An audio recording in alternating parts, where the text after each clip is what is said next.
കേരളത്തിന്റെ സുരക്ഷിതത്വത്തിലിരുന്ന് ഈ നാടിനെ ഡീഗ്രേഡ് ചെയ്യുന്ന, ഈ നാടിനെ കുറിച്ച് കുറ്റം പറയുന്ന സംഘി കൊങ്കി സുഡാപ്പി ഡീഗ്രേഡ് മൊയ്ന്തകൾക്ക് മുന്നിൽ സോഷ്യൽ മീഡിയയിൽ ഒരു യുവതി പങ്കുവച്ച ഒരു പ്രതികരണം അങ്ങോട്ട് കേൾപ്പിക്കുകയാണ്.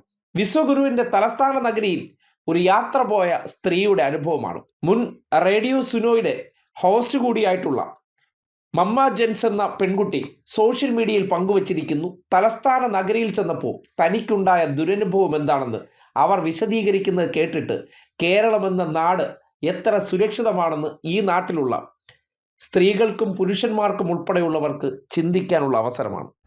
As someone who has traveled to more than 10 countries, 10 രാജ്യത്തിൽ കൂടുതൽ രാജ്യങ്ങളിൽ ഞാൻ പോയിട്ടുണ്ട്. അങ്ങനെ അത്രയും സ്ഥലത്ത് പോയിട്ടുള്ള ഒരാള് എന്ന നിലയ്ക്ക് എനിക്ക് ഏറ്റവും അൺസേഫ് ആയിട്ട് തോന്നിയിട്ടുള്ള സ്ഥലം ഏതാണെന്നറിയോ? ഡൽഹി. പറയുന്നോണ്ടൊന്നും വിചാരിക്കരുത്. ഞാൻ ഇട്ടേക്കുന്ന ഡ്രസ്സ് ഉണ്ടോ, ജീൻസും ടോപ്പുവാ. വിയറ്റ്നാമിൽ ഞാൻ ഇതിലും കുഞ്ഞു ഡ്രസ്സ് ഇട്ടുകൊണ്ട് നടന്നു. മെക്സിക്കോയിൽ ഞാൻ കുഞ്ഞു ഡ്രസ്സ് ഇട്ടുകൊണ്ട് ബിക്കിനി ഇട്ടുകൊണ്ട് ബീച്ചിൽ പോയി. ആരും എന്നെ നോക്കിയില്ല, തുറിച്ചു നോക്കിയില്ല. ഇവിടെയുള്ള ആൾക്കാരെല്ലാരും എന്നെ തിന്നുവാണ്. ഞാൻ മടുത്തു.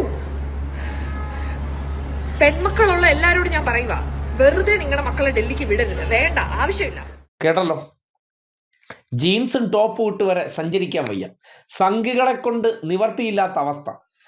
സദാചാരമാണല്ലോ ഒന്നാമത്തെ പ്രശ്നം. പിന്നീട് ഈ സദാചാരം പറയാൻ കാരണം എന്താണ്? ഉള്ളിലെ ഞരമ്പത്തരമാണ്. ആ ഞരമ്പത്തരം കൊണ്ട് ഒരു സ്ത്രീ കടന്നു പോകുമ്പോഴുള്ള ആ നോട്ടം എത്ര തീവ്രമാണെന്ന് അവരുടെ വാക്കുകളിലുണ്ട്. കണ്ണുകൊണ്ട് ഒരാളെ പിടിച്ചു തിന്നുന്ന ഒരവസ്ഥ. അത്രമാത്രം മാലിന്യം നിറഞ്ഞ മനസ്സാണ് ഇപ്പോൾ ഡൽഹി അരങ്ങുവാഴുന്നു എന്നുള്ളതാണ് ആ പ്രതികരണം തെളിയിക്കുന്നത്.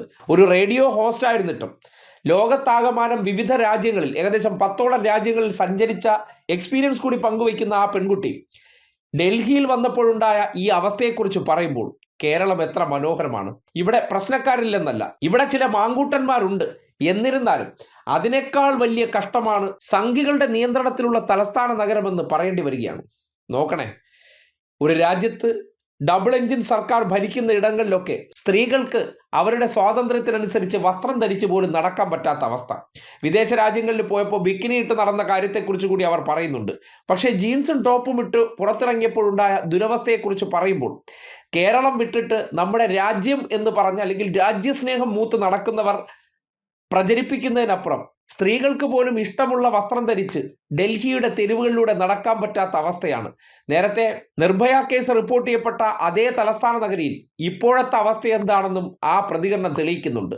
ഈ നാട്ടിൽ വന്നിട്ട് മറ്റ് സംസ്ഥാനങ്ങൾ പോലെ കേരളത്തെയും ആക്കിത്തരാമെന്നുള്ള വലിയ മോഹന വാഗ്ദാനം സംഘികൾ തരുമ്പോൾ എന്താണ് മറ്റിടങ്ങളിൽ സംഭവിക്കുന്നു എന്നുള്ളത് മലയാളികളായിട്ടുള്ളവർ അവിടെ സഞ്ചരിച്ചതിൻ്റെ അനുഭവം കേട്ടിട്ടെങ്കിലും മനസ്സിലാക്കുക. ഈ നാടിനെ കൂടി ഈ അവസ്ഥയിൽ കൊണ്ടുപോകണമെന്നുള്ളതാണ് സംഘികളുടെ ആവശ്യം. ഇപ്പോൾ സ്പാ വരെ സദാചാരക്കാർ പൂട്ടാൻ നടക്കുമ്പോൾ ഈ നാട്ടിൽ വരും കാലങ്ങളിൽ സംഘികൾ അധികാരത്തിൽ വന്നാൽ സംഭവിക്കാൻ പോകുന്നത് എന്ത് എന്നതിൻ്റെ തെളിവ് കൂടിയാണ് ആ പെൺകുട്ടിയുടെ ഈ പ്രതികരണമെന്ന് പറയേണ്ടി വരികയാണ്. As someone who has traveled to more than 10 countries, 10 രാജ്യത്തിൽ കൂടുതൽ രാജ്യങ്ങളിൽ ഞാൻ പോയിട്ടുണ്ട്.